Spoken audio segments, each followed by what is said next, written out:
Hi, I'm Andy Yerkes, and you're watching the podcast where nostalgia comes alive. It's Jake's Happy Nostalgia Show. Roll it. Welcome to Jake's Happy Nostalgia Show, where nostalgia comes alive. Join Jake and his friends on a journey through pop culture of the past, where they interview professionals in the worlds of acting, directing, writing, puppeteering, and so much more.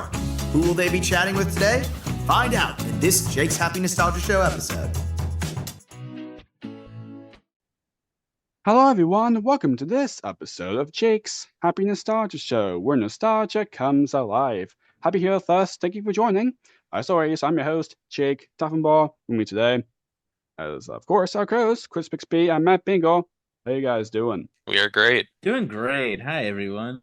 How are you, Jake? Doing great as always, thank you for asking. Yes, we had a wonderful chat that we know you folks will enjoy. Very funny chat. Yes, very informative absolutely. chat. So great. Yes. Jake, my friend, why don't you tell us a bit about it?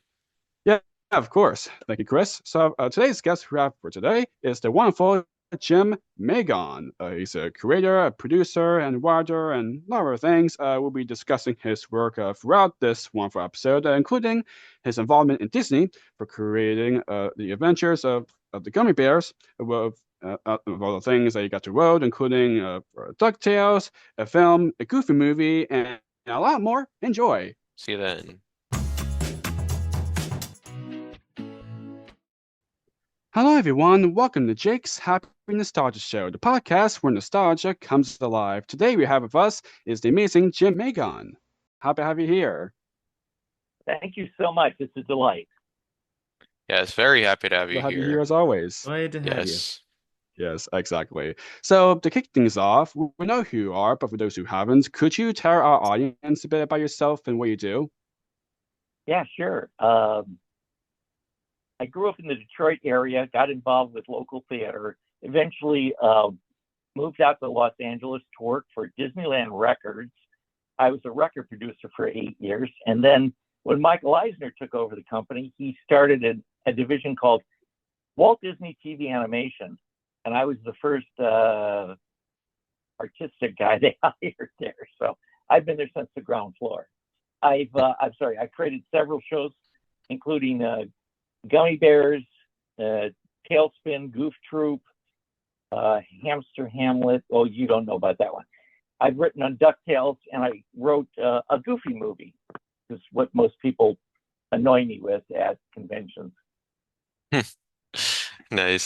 So now I'm kind of curious, was writing for TV and film something you always wanted to pursue as a career?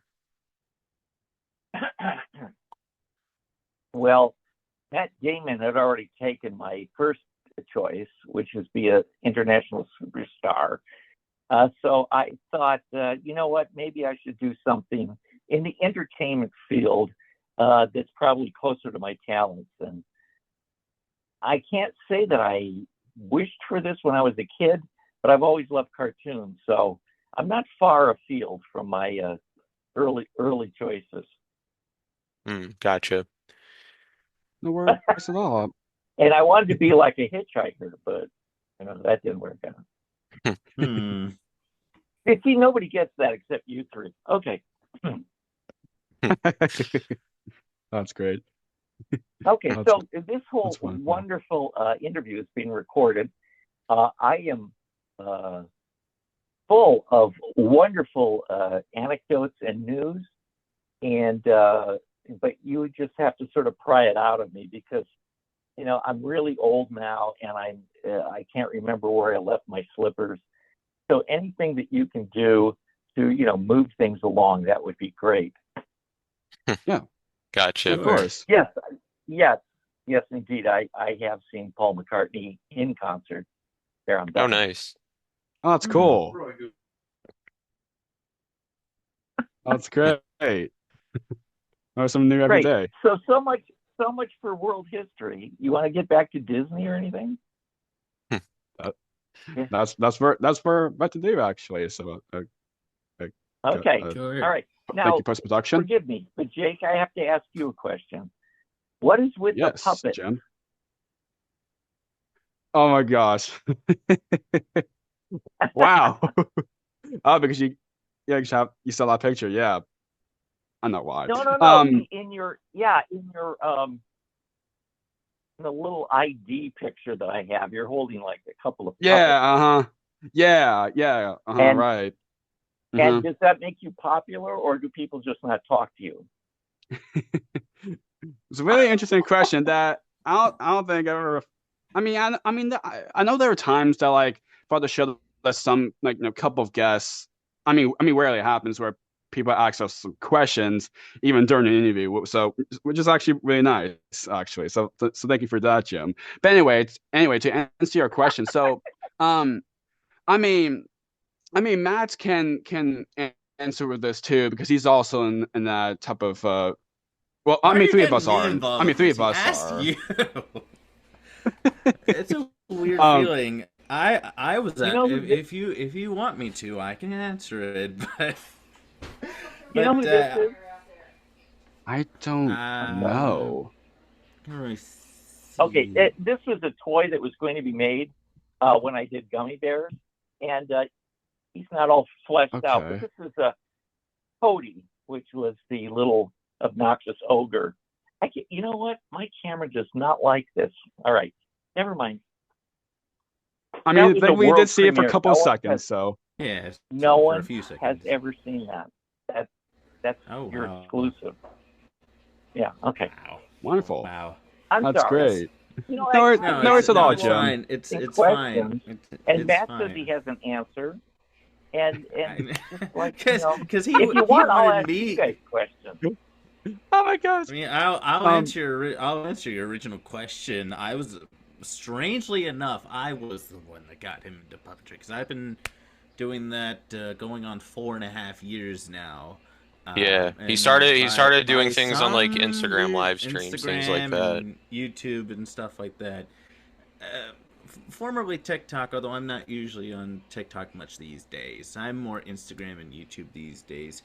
Somehow I got Jake into it. I still don't know how it happened. Yeah, so basically like what happened is, of course. People.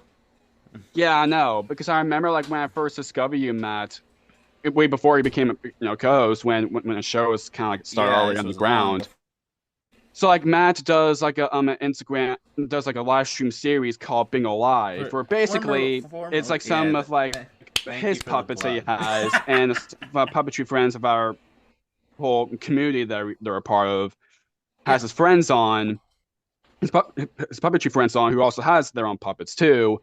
And I remember like that time I was like, wow, because I never seen those type of live streams like that, and it was so much fun that like I want to like. But I mean, it was kind of a part of that answer, but really, as the three of us we got to grow up with watching a lot of puppetry shows going on, like especially Sesame Street and Bear in the Big Blue House and Froggle Rock, and so of course even before I kind of started with puppetry wise, I already kind of exposed with puppetry because I got to watch those type of shows a lot growing up. So yeah. So for me in general, really, of course you two have the same type of reaction too, but really it's just it's just how wonderful like puppetry like can be, where it's not like where even if you're like doing like something like they're gonna focus to that character. They're not gonna focus on the person. They're just focused on that. It's not. Really, it's not just kind of that, but how like puppetry can like bring like something special that it can make people happy. And and just thinking that's part. It's definitely one of those things. I want, in a way, be a part of that. So I feel like I'm sure a lot of people will definitely love have more of them. I know puppetry is kind of still in going. Sesame Street is still going, and new PBS new shows that's still that's happening with puppetry wise that's still going, which is absolutely wonderful, like Don Quixote and and Back to Rock. Froggle Rock is coming back. Apple TV Plus, Froggle Rock Back to Rock, which is also winning as a Emmy Award winning series, which is so wonderful. So that that series is coming back for our new generation, which is so great. But yeah. Anyway, so long story short, I got to grow up watching puppetry shows, and that's when I was kind of started got into more things that I was watching when I was little, like when I was first got into high school, and then I just like I definitely like I know like like okay, like it's something that so how it feels that you just kind of just they just want to get started to it. Okay. So now I'm kind of curious. So do you remember your first writing gig in TV or film? You know what? That's a really good question. When I was a record producer, I wrote and then hired and directed actors to do story records for everything from Disney classics to Star Wars, Raiders of the Lost Ark, Peanuts, all kinds of stuff. So I was very used to writing and knowing what it would sound like without seeing the actors. So when I moved over to TV animation, I was told, make me a show called Gummi Bears. And I thought, I don't know anything about TV. What, And lo and behold, I ended up as the head writer, story editor on the first 2 seasons of Gummi Bears. And that's the first time that I actually, got my hands on scripts that eventually got recorded and animated. It wasn't, forgive me because I'm rambling, it wasn't until I was doing DuckTales, though, that I actually wrote a script with just my name on it. Normally, the head writer doesn't put his name on other people's scripts. So that was kind of fun for me because I actually got to write a script and it said, by Jymn Magon. So huge thrill. I went out and set fire to the car dealership next door. Yeah, I was very excited. Nice. No? That's wonderful. That's great. So actually, like a perfect transition actually. So of course, shortly after Gummi Bears, began, you get to write and develop what would become, another one of Disney's most iconic cartoons, DuckTales. What was Right. working on that show like? What was that kind of that writing aspect, kind of for you started on that series? So that makes sense. Yeah, you know what? That's a good question. That was I've had a few dark periods in my career. And after 2 seasons of Gummi Bears, NBC very politely said, I think the show would do better without Jymn Magon involved, which was their way of saying, get rid of Jymn Magon. And I was very distraught. It's like, I created this show and I put my heart and soul into it. And I thought, what am I going to do now? And I was told, well, we're doing DuckTales over here. Just go over there and write. Oh, okay. So the show had already been developed and scripts were being written by the time I came on to that series. So I can't claim any ownership to developing it or whatnot. But I was asked to please write a 5-part episode that would be the pilot, the kicking off episode. Oh yeah. That I remember. Yeah.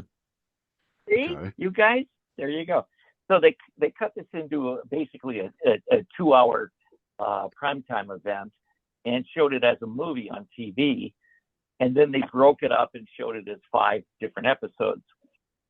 And that was a lot of fun. And I guess I did all right because they asked me to do that 2 or 3 more times on DuckTales. So, it's interesting because like I said, I didn't develop the show, Right. but I realized that in doing this pilot episode, which means it was shown before all the other stuff, I was setting a tone for the series that everyone then would use as their glasses for watching the rest of the series. And so, I'm the one that got rid of Donald Duck and sent him off to the Navy. got the boys with Uncle Scrooge, and the whole premise. So I did 2 or 3 more of these episodic movies, and then I started doing individual episodes, and that was so successful for Buena Vista Television that when Cat Stones and I developed Chippendale's Rescue Rangers, Tad was told, do an episodic movie. You know what? Jim seems like he's pretty good at this. So they handed it to me, and I fiddled with it, and I think Mark and I did. And while we were sort of tweaking this episodic movie, we were also developing a show called TaleSpin. I don't know if you've heard of it, but oh yeah, I've seen TaleSpin. Yeah, I remember watching it on Toon Disney. We were very busy, So I'm rather touched that people enjoyed what I was doing and trusted in me, and I get asked this a lot. Hey, people will say, "Oh my gosh, that must have been so much fun. You were there making history. It was just great." And I think you don't know about the bad days. I mean, we all have bad days, even when we're doing something great. And I mean, that's what happens in the biz, Yeah. I'm doing something great, No, you're just doing your job, So. Yeah. Yay for Archie. Yes, absolutely. Yeah, DuckTales is a wonderful show, and they brought it back years later too, which I thought was great. And actually, speaking of DuckTales, so of course, a couple years ago we lost 2 of some of the lead voice talent from that show, Alan Young and Russi Taylor. Did you get to know them at all? Yes, I knew Russi Taylor very well because she did the voice of all 3 of the nephews, and she also did Webigail Vanderquack, which was the little girl that came along with them. Right. And she also did the voice of Minnie Mouse on some of my records before that. Yes. As for Alan Young, I have nothing good to say about it. I'm kidding. No, I worked for Alan. I worked for Alan in Boston in 1970.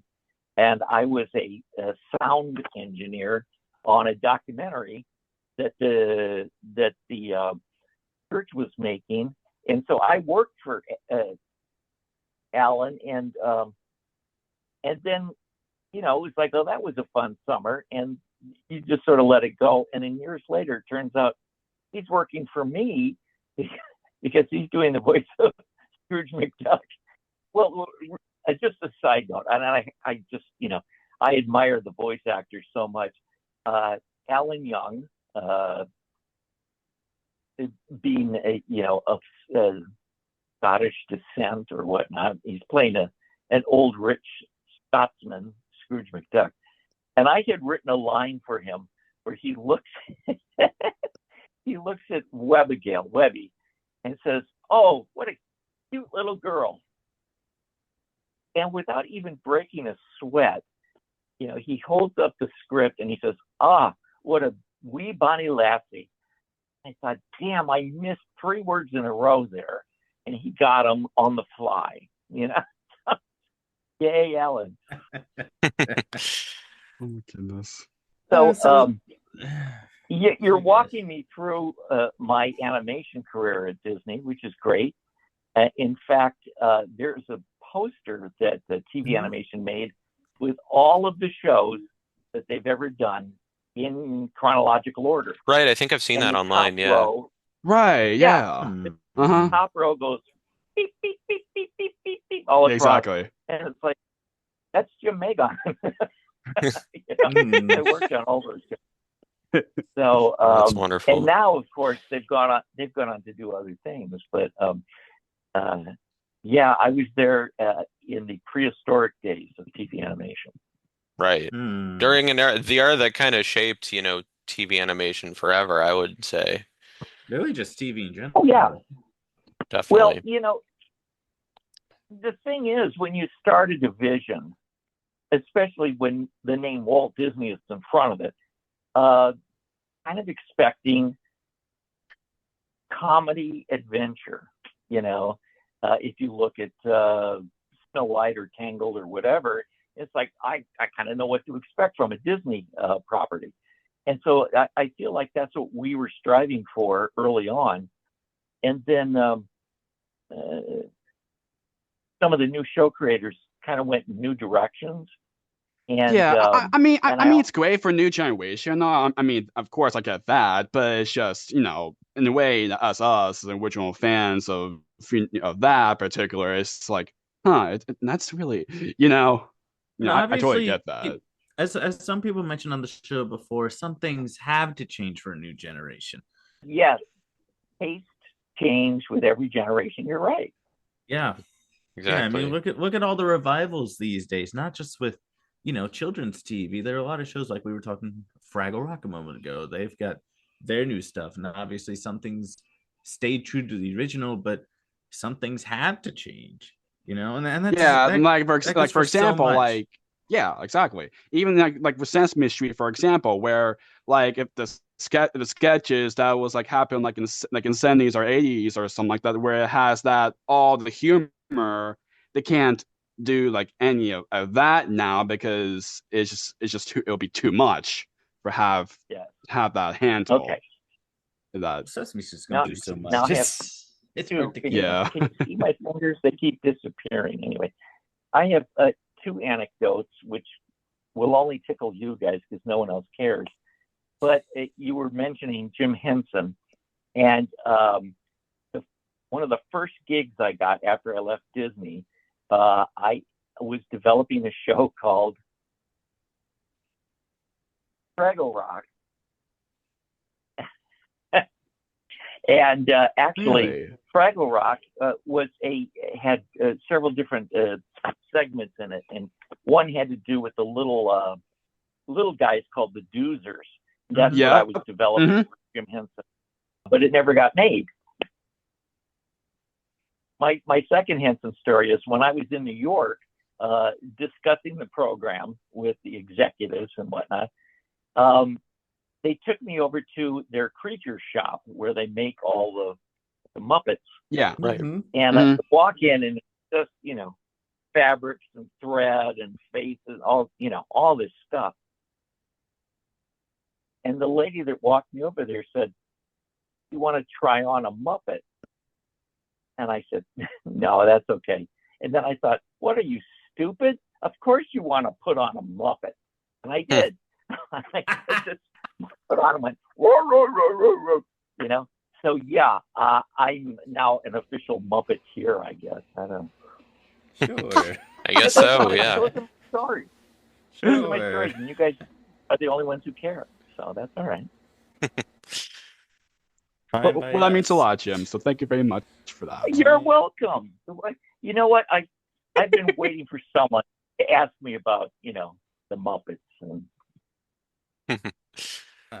I have to tell you a story, which is just, it's a nanner story, where you go nanner. And our show, The New Adventures of Winnie the Pooh, was nominated one year, and they sat us, and there were 3 of us. Winnie the Pooh was nominated, and I think Gummi Bears or something was nominated. So I was there, and 2 people from Winnie the Pooh were there. And on the other side of the table, facing the stage, so our backs were to what was happening, was the Muppet Babies crew. And they had just won 3 Emmys in a row. Oh, wow. Interesting. Wow. Huh. They won a lot. Okay. And so as we're sitting there twiddling our thumbs, I'm watching the crew opposite me at this round table.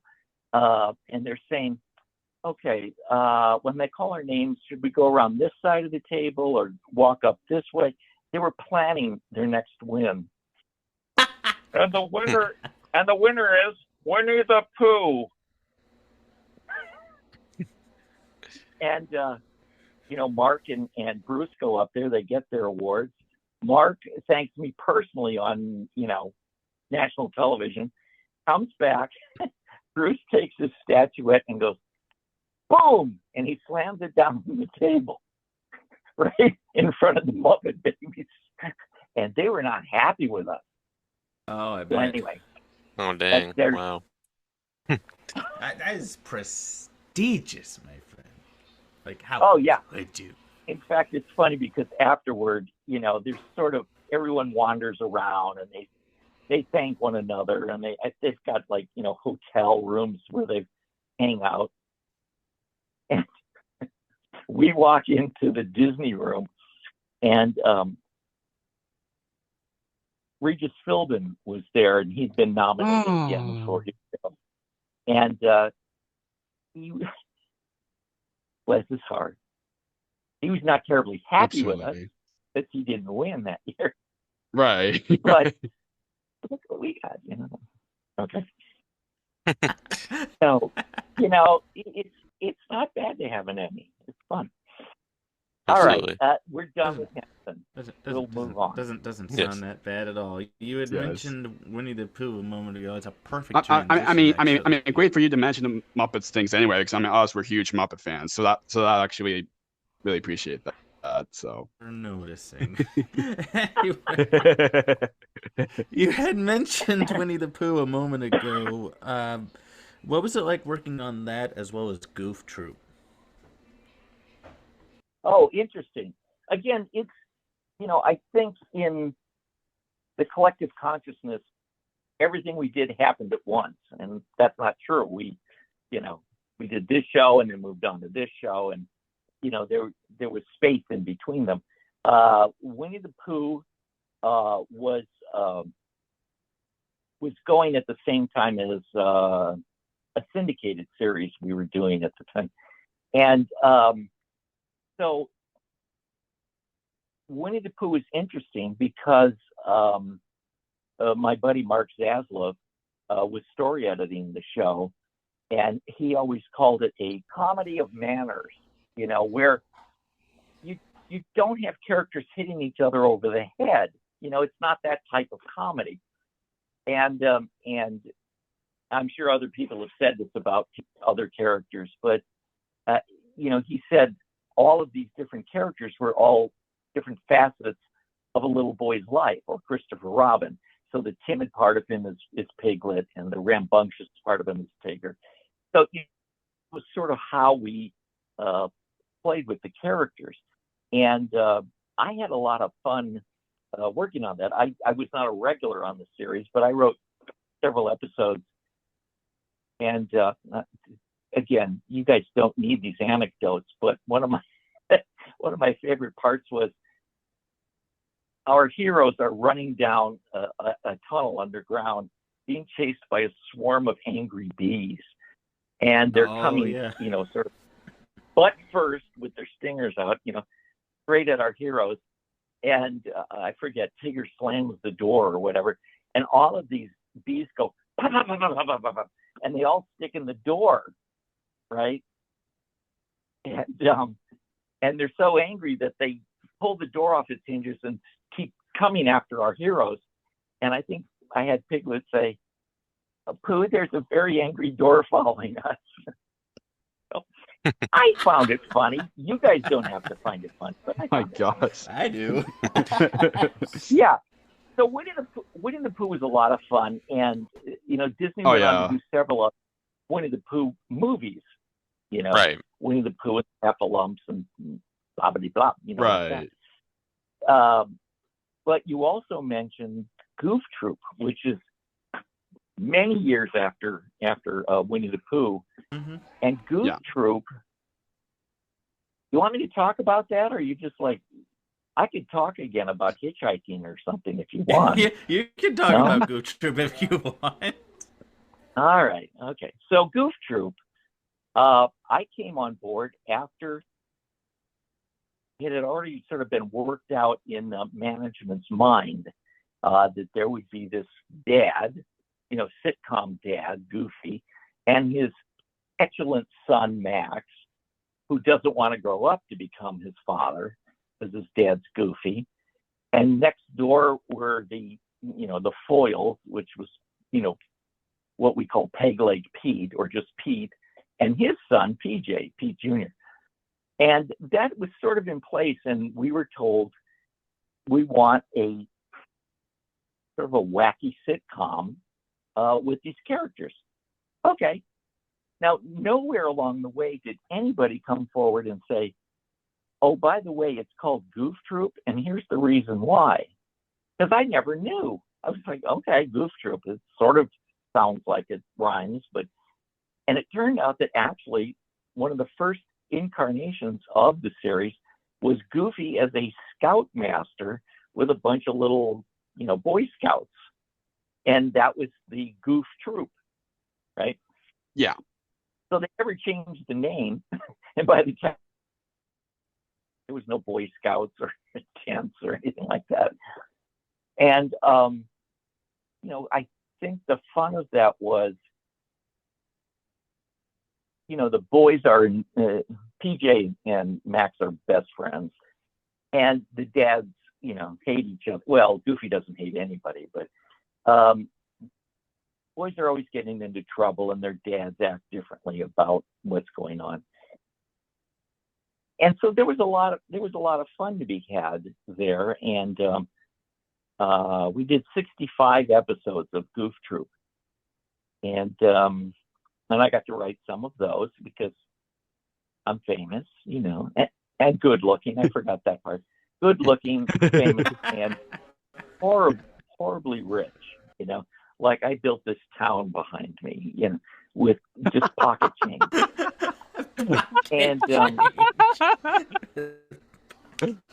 so one of the last episodes we did on Goof Troop, they wanted to have Goofy and Max end up in a cabin in the snow in the dead of winter, and along with Pete and his son and daughter and wife, and they're all stuck in this cabin. And the big, complaint, the big, the premise of the thing is, is there a Santa Claus? Is there not a Santa Claus? But basically, it's father and son trying to have a vacation together, And of course, Dad, who puts up lights? That's stupid. Nobody likes that. And by the end of the film, they're, best buddies. And it was called Have Yourself a Goofy Little Christmas. I don't know. Oh yeah, I remember that. Yeah. Okay. Absolutely genius, because I'm handsome and, talented. But anyway, so Jeffrey Katzenberg, who was in charge of production at the studio, got it in his head that maybe we should do a longer form of Goofy and Max on vacation, stuck together. Right. And instead of it being a cabin, they wanted them stuck in a car traveling cross country. And this is actually based on something that I think, according to what Jeff said, he and his daughter were sort of distant, and they went on a car trip. And he says, I can't tell you what happened, but by the time we got home, we were, best friends. And so it was like, okay, those are my marching orders. I got to stick them in a car and figure out what to do with them. And because I had done this, Have Yourself a Goofy Little Christmas, they thought, well, he's done 65 episodes of Goofy. Let's let him write the screenplay for this movie. Okay. Right. It was called The Goofy Movie, and later changed to A Goofy Movie. Yeah. Huge change. Okay. So they stuck me in a corner of an empty floor in the building we were working at, and there was nobody there. I just sat in my corner office and typed for weeks and weeks, and I showed the next draft, and I'd get notes on it, and I go back and type some more. And I was pretty alone on the whole thing. But along the way, they finally got hold of Kevin Lima to come in and direct. And Kevin Lima, of course, went on to do Tarzan and Enchanted. And he brought his crew in, and they start storyboarding like crazy. And suddenly this empty floor is getting filled with artists.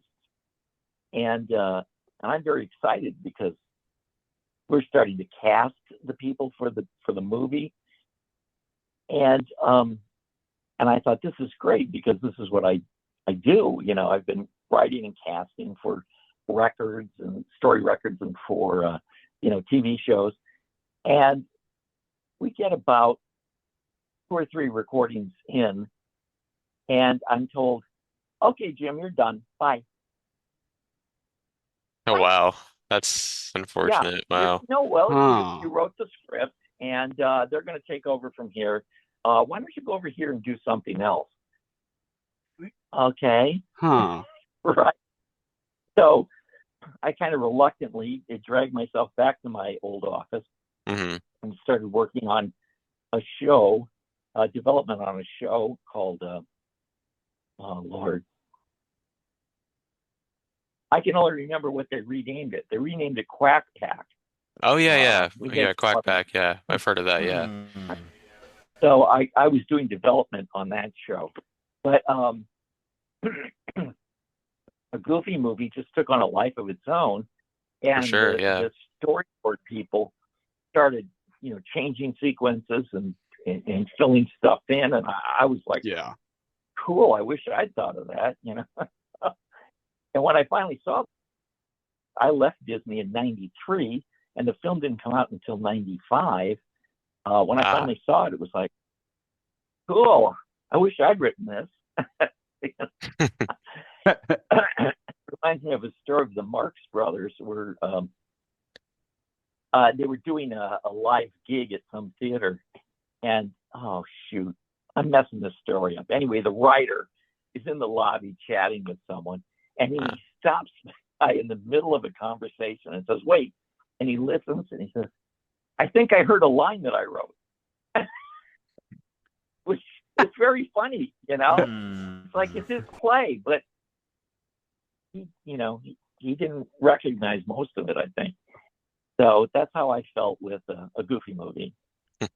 Yeah, that's nice. Yeah. and with a Goofy movie, what was it kind of like for you, finally getting to write like a, big feature film for Disney?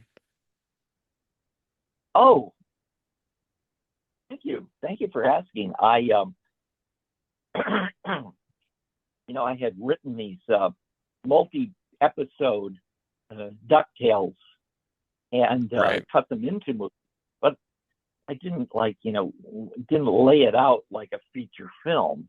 Yeah, like not one that would go out in like theaters and things like that. Yeah. It was kind of like in an early process. Yeah. Right. So it was very exciting to go see it in a theater. Actually, I saw it in Santa Monica, if you know where that is. Oh, okay, yeah. Okay. And I look and it's like, oh, there's my name up on the screen. I'm not going to tell you what they did to my name, but there's my name up on the screen. If you feel like it, you can watch the film and see for yourself. But anyway, did they misspell it or something? Yes. Oh, yeah. Gotcha. Yeah, every once in a while you look at the credits of something and you'll see someone's name misspelled. So yeah, that's interesting. Wow. Yeah. But the point is, nobody knows how to spell my name, so it doesn't matter. So anyway, no, that was a really big thrill for me. And when I left Disney, I went off to work for Deke and Henson. And then I ended up working for a lot of different studios, and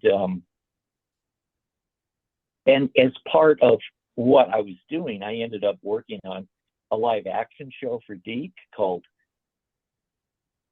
Superhuman Samurai Syber-Squad. I have to take a breath before that. And the Archie's Weird Mysteries.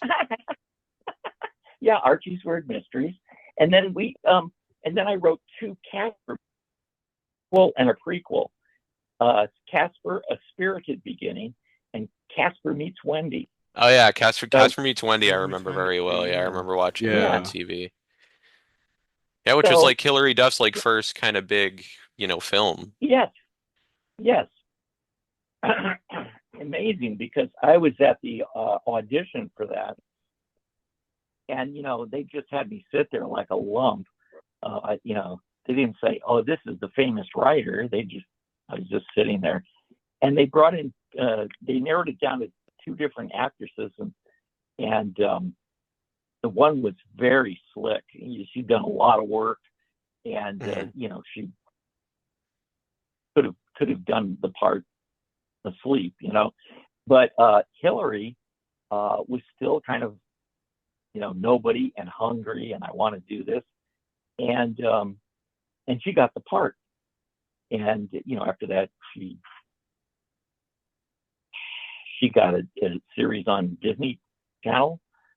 No, but it's interesting because you cross paths with a lot of people in this business, For sure. and some people are on their way up, and some people are, retired or whatever. And as a baby boomer, because I assume you guys were born in the early 2000s, late 1900s. Close. Matt and I were born in Right around that 2000. Jakey was 2004. Yep. Okay. So a long time ago, we had this thing called the 20th century, which you've only seen in documentaries. Right. Right. Yep.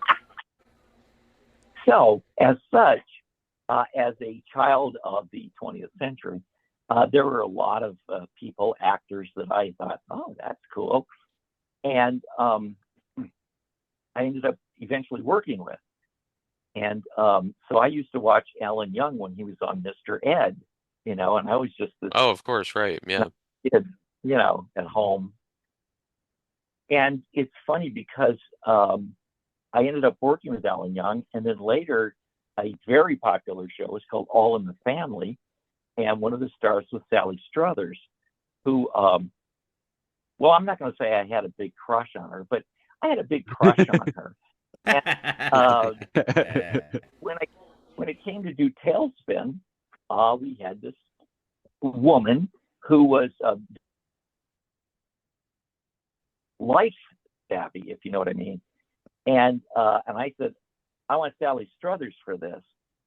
And she was doing a play somewhere, and she did her audition on a cassette tape or something and sent it in. And I said, great, that's her, And so it's weird because I ended up, working with this person that when I was just this dumb kid in Detroit, Michigan, I'm never going to meet her, Next thing she's working for me. Yeah, okay, fine. Yeah, a lot of that stuff happens. Right. Right. You don't care. mean, All right. I can tell you anything, and you guys really don't care. I single-handedly ended World War I and II, thanks to my bravery and good looks. But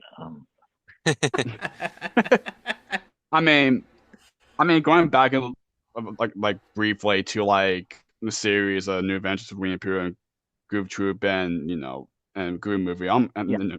Those two. Those two series I saw it, and those were wonderful series. And of course, you with the guys Goof were my movie audience. too. It's so cool. I'm going to tell you an anecdote about a woman named Lucille Ball. I have no idea if you know who she is. Oh yeah, I love Lucy. Yeah. Yep. Right. And she was at a convention, and she came out on stage, and everybody in the audience went crazy, and we love you, Lucy. And she said, "Of course you do. I raised you." Uh-huh. True. Wow. Oh my god! That is true. Yeah. Kind of is. Yeah. And so when I'm at conventions, I have these people come up to me, and they're all, I don't even know what you call them, Gen X, I don't know. Gen X. Yeah, Gen Z, Gen X. Yeah. Yeah, that watched all of our shows. no, oh, we loved your shows. And it's like, yeah, because I babysat you every day when you got home from school. Exactly, right. Yeah. That's true. Because the parents, not just one, but both parents were out working. Right. So the kids would come home, latchkey kids, they would unlock the door, go in, get some cereal, and turn on the Disney afternoon. Exactly. Yeah. Oh, yeah. Yeah. Yeah, which is so cool. So I get a lot of people who show up at conventions and go, "Oh, you're my childhood. I love a Goofy movie." They Oh, go I love on and that. on, and That's so and I wonderful. look at their kids, and the kids are like, It's not a clue what the parents are talking.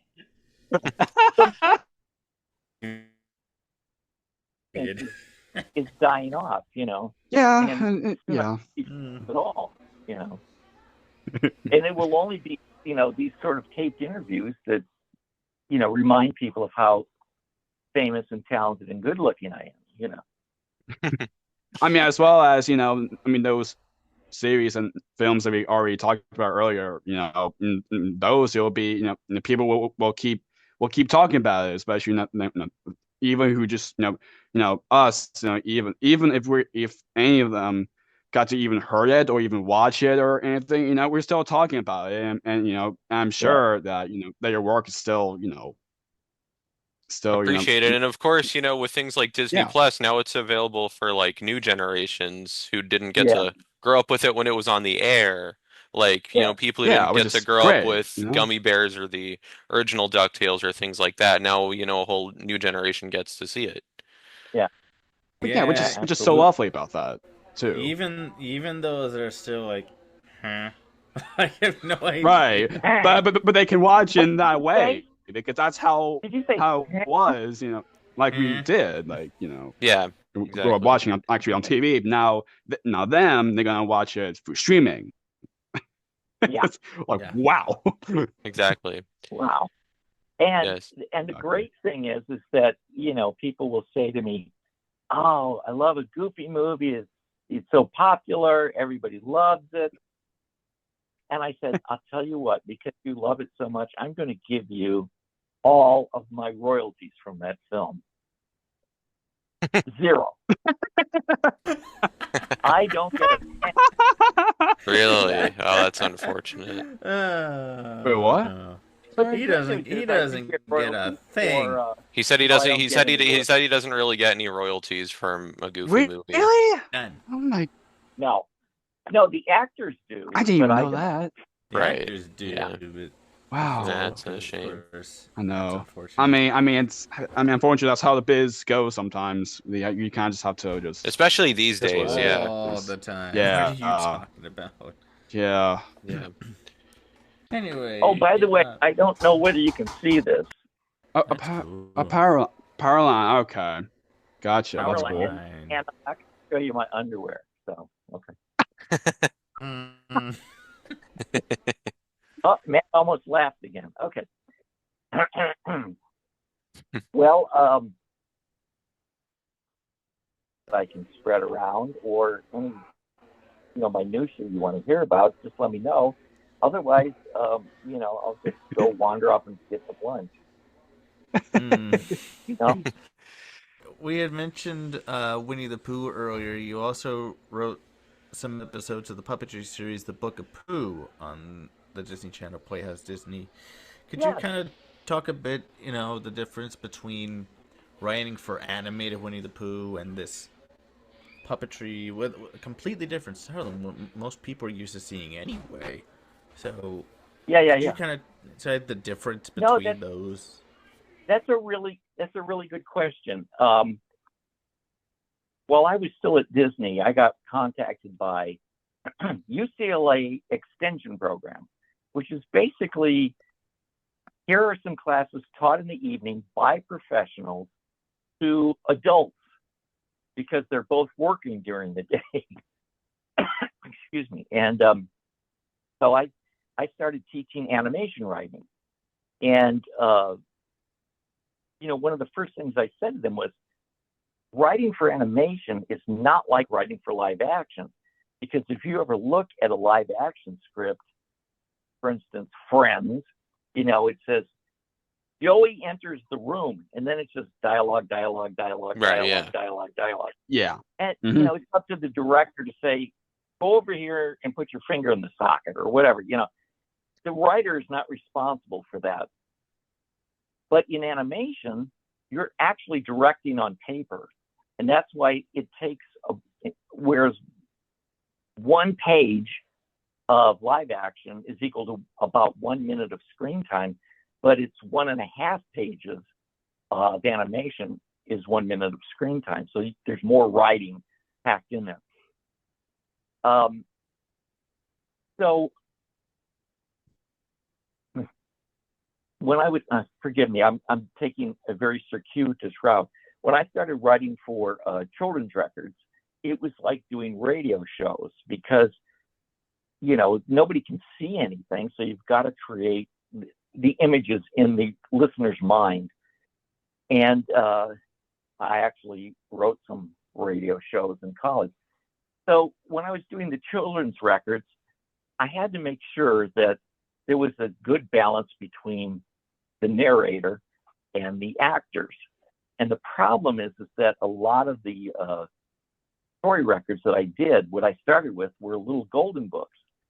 And if you look at little golden books, because they're for little kids. Yeah, it's yeah, like, yeah. I remember those. Yeah. Uh-huh. it's like, roar, growled the lion, and it sounds so stupid if you actually read it out loud. It doesn't feel like you're listening to a radio show or a story being told by someone in the parlor. So when I moved to TV animation, all of a sudden it was like, oh, I have to learn a new discipline, which is now I have to have X number of stage directions and then little bits of dialogue, and then break up that dialogue with another stage direction, so that it isn't just blah blah blah blah. When I got to doing the live action, I must admit I still had a lot of the animation writing, tabs in my head. So writing for Winnie the Pooh, the animated series, I think it was called The New Adventures of Winnie the Pooh. The Pooh walks into the garden, rabbit, rabbit, get out of here, Pooh, that kind of thing. When I moved over to the Book of Pooh, which is done with, what's that horrible word? Puppets. Yeah, with a tabletop puppetry. Tabletop. Yeah. I'm forgetting the term. Bunraku. Bunraku, yeah. Yeah, Bunraku puppetry. What? Yeah. Right. Okay. So the company that's producing the Book of Pooh, it's got all their little puppets and the pop-up book and everything. And I think somebody said to them, well, you've never done this before. Why don't you hire a couple of the bozos, from the TV series and have them write some scripts for you? And they said, okay, And so they hired Mark Zaslav and me to write X number of episodes. And the difference there, and this was a long way around to your answer to your question, is that, again, we're writing scripts, but it isn't like there's a director on the set who says, stick your finger in the wall socket, Right. We're still writing animation style, we're still laying out what's happening. Say that writing for animation and writing for live action, at least for Winnie the Pooh, was really that different. wasn't like, oh no, I can't do this, Yeah, because with the Book of Pooh, how the style of the show was and tabletop puppetry and all that stuff, and then it was all green screen and all that. The puppeteers can really know how it can do that. They don't really need extra people for directing or something because they can do that, and it was all green screen, so it was all I don't know. It's just that suits and all. It was just that so whole different Right. style compared that we used to back in that time before that happened. Here was the big difference between writing Yeah. for the animated Pooh and the puppet Pooh is that Exactly. the animated Pooh falls underneath the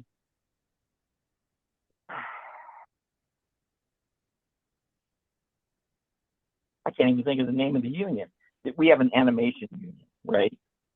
Mhm. And so you get paid for what you do, and then they say goodbye.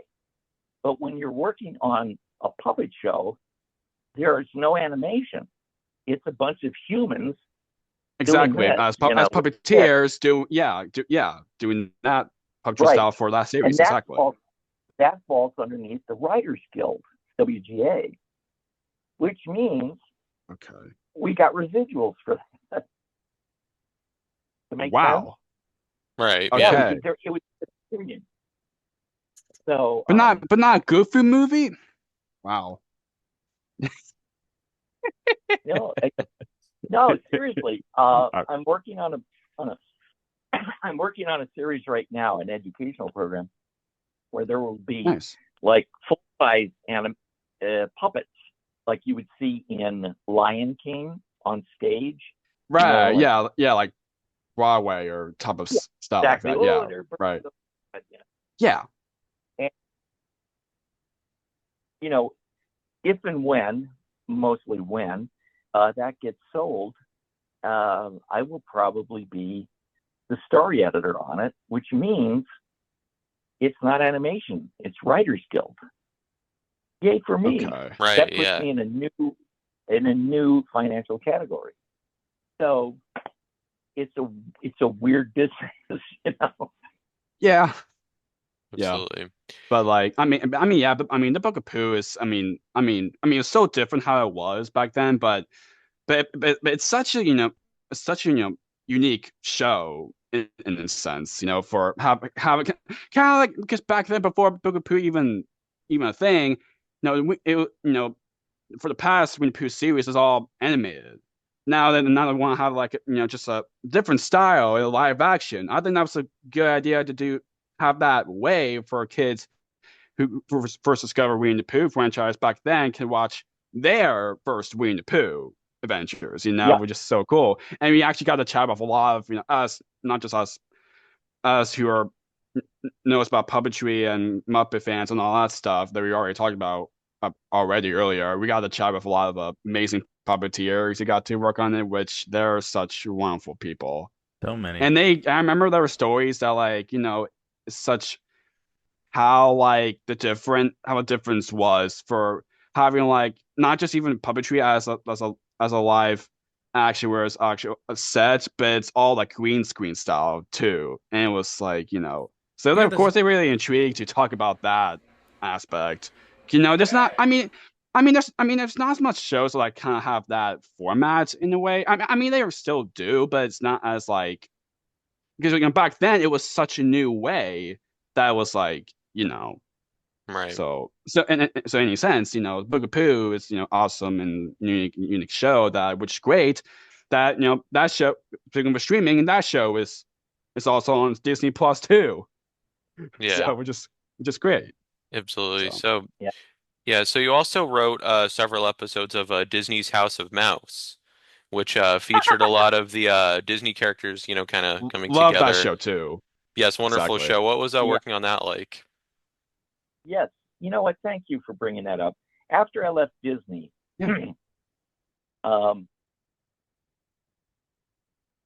what's the old saying?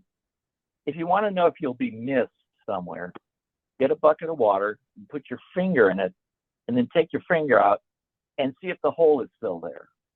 It's not. It fills in. Somebody takes its place, okay?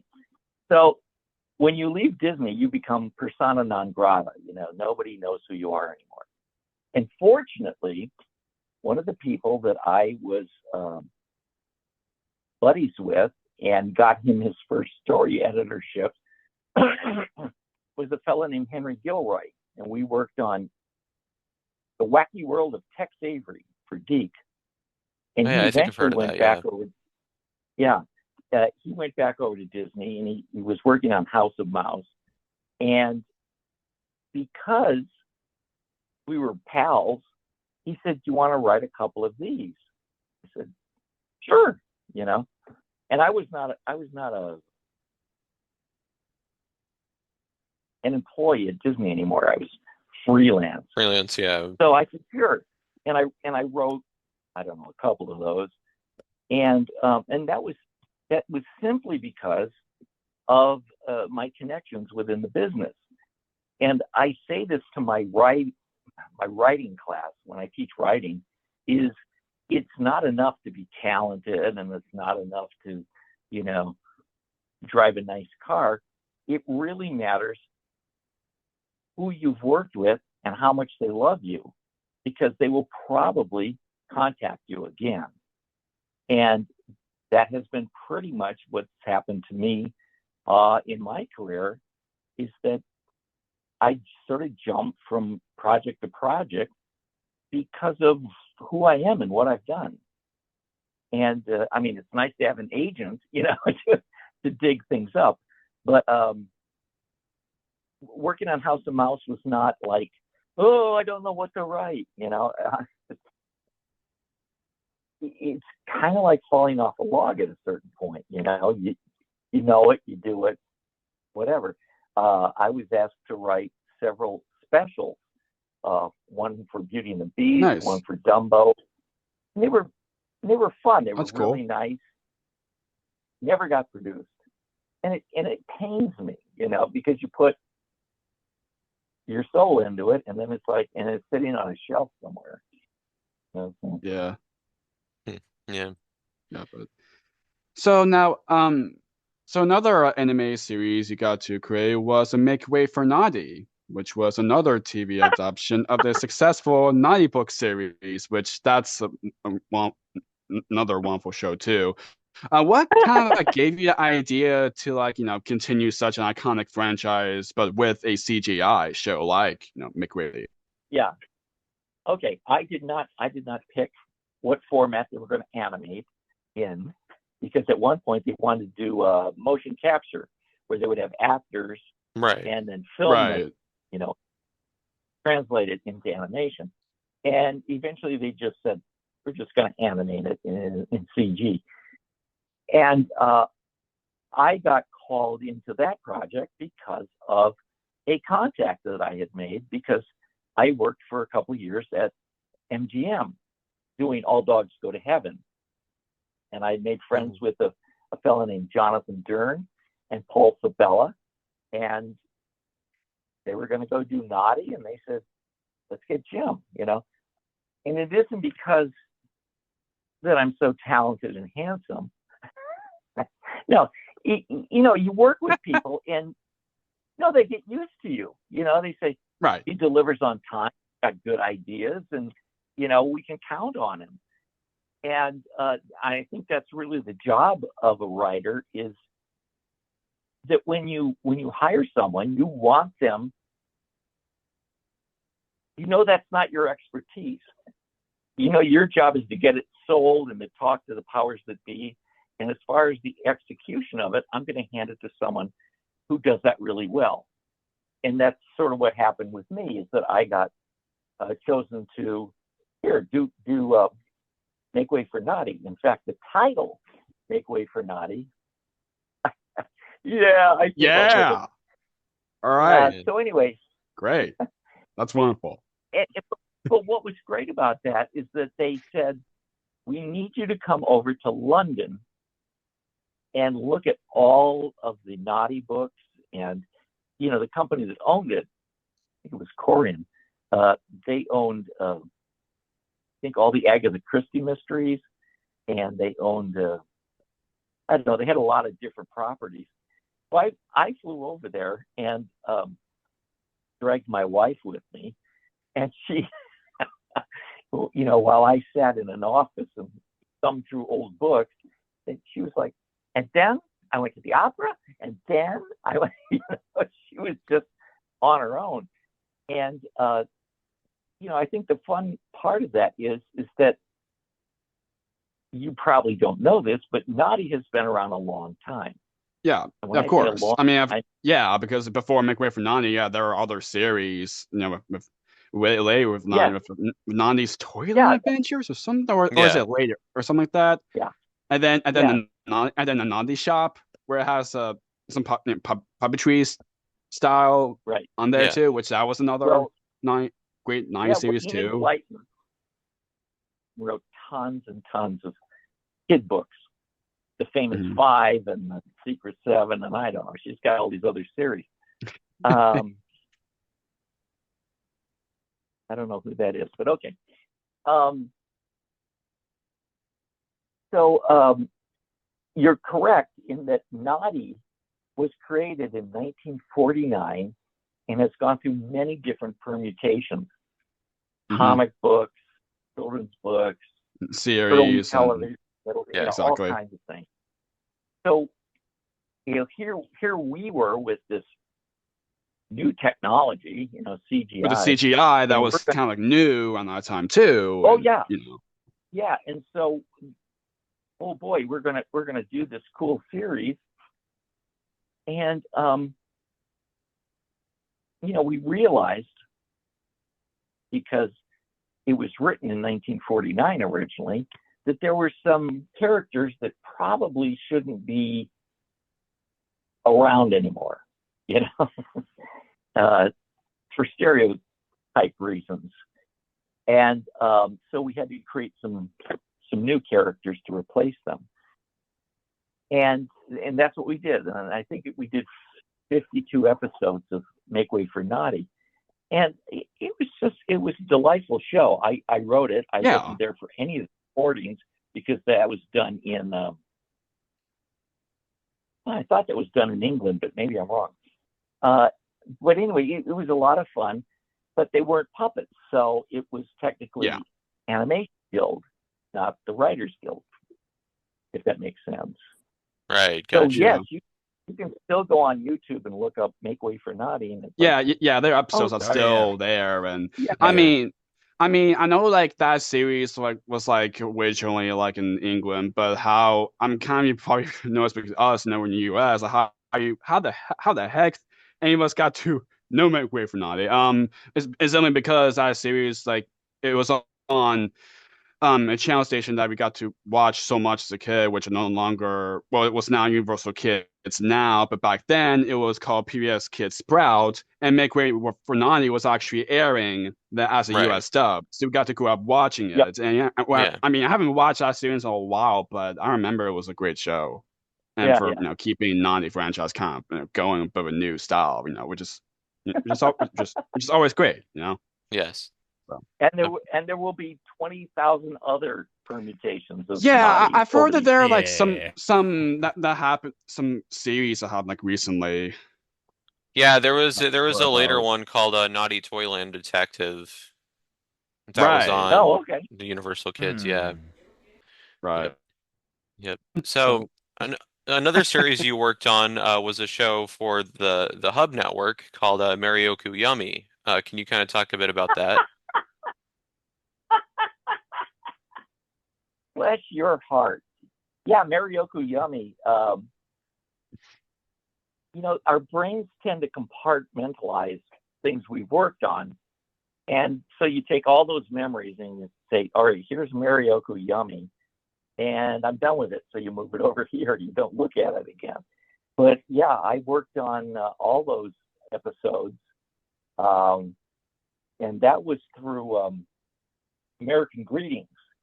A card company, not Hallmark, but American Greetings. Yeah. And I had a lot of fun doing that. There were a lot of rules to that show. and that's not necessarily bad, but sometimes you don't want any rules, and other times you want very strict rules. And so that one was a little difficult at times to make sure we were following the formula correctly. And when I say follow the formula, it was like, okay, we made that up. It's our fault. Absolutely. So now, since I can close to wrap things up soon, so can you share any projects you're currently working on, at least that you're allowed to talk about?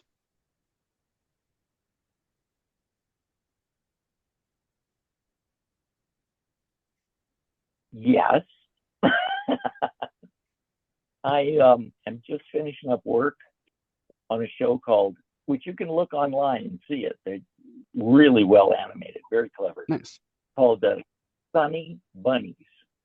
And it just sounds like the worst show on the planet, and it's actually very clever. And I'm also okay. No. The frustrating thing is, I work on things that they say, oh, this is really hush hush, and you can't tell anybody about it. So right. Yeah. But I do get people that contact me, probably because of IMDb, and they say, oh, this guy's really cool, and then they send me the materials, and I go, I didn't do it. Any money for this? Because right. I could probably throw this out if it was my writing class, So, yeah, there's a lot of things that are sort of up and down. And I've got this show that hopefully will start working in the early 2025. Mm-hmm. And I can't tell you about that one either. But yes, no worries at all. But I mean, of course, we're all looking forward to what's come up and that you can talk about then. So, exactly. There you go, folks. Exactly. So to wrap this up, so this podcast is called Jake's Happy Nostalgia Show. When you think of nostalgia, what do you think of, or how do you define nostalgia? Oh golly, good for you. I like that. I can't define happy because I've never been happy. I can't define Jake. Yeah, especially so it took a little bit. Well, Yeah, I know. Well, I know. I'm the best host ever. I know. Wow. Yeah, you are. You're the best host I've had all day. And but nostalgia is a great, one of the things that you see if you watch TikTok or YouTube or anything like that. They'll say, if you can name these 10 songs, then you're old. That kind of thing. Yeah. I've seen a few of those. Mm-hmm. Yeah. And I just do, yeah, I know that. Yeah, I know that. Yeah, I know that. Right. And, or do you know what this device is for? Yeah, I do. It's just stupid things that just don't exist anymore. Hey, look, a potato peeler. Woo! So, yes, I have a lot of nostalgia. I have a lot of trivial, important things that nobody cares about. And really? So, wait. Look, we know who Jake is, and we know that he thinks it's happy. And yes, it's a show. But you want happy nostalgia?